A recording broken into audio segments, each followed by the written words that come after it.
Some people come to the wine country around Soledad, California for the views. Some come for the sweetness of the air. And for some, it's the very land itself. Like Jared Brandt of Donkey and Goat Winery, who came for this. Because lots of that makes for the best of these.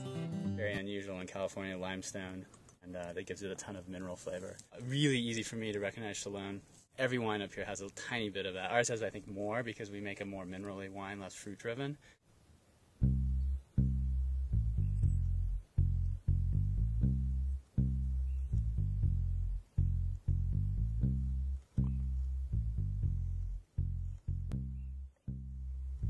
Ver Jus is green, literally translates to juice green or green juice. When we make the Ver Jus, we blend in juice from the vineyard into our main harvest of the juice, and we come up with a wine. If you make it in the traditional way, you buy a bag of tartaric acid from a chemical supply house. The acid that they buy at the chemical house is actually made from grapes, so it's not all that different. I always think the difference comes down to salt versus sea salt. This is a very complex set of acids and versus a single acid. The other beauty of this for us is that it drops alcohol naturally.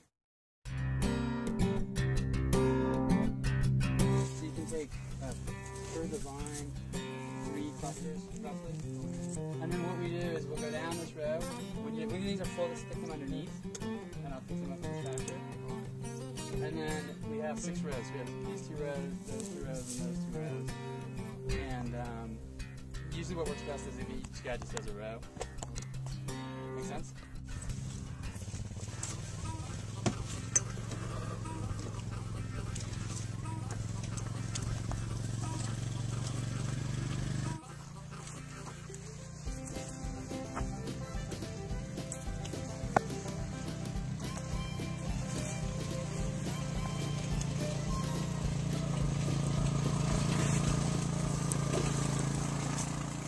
The young grapes are settling in, ready to head home for the pressing. But how do you know when it's time for the conventional harvest? We have all kinds of critters. We have wild turkeys, wild pigs, deer, coyotes, cougars, and they all love grapes. They eat them and go through them fast. They don't have time to ferment. But you can tell when it's time to harvest by driving on the roads and looking at the scat.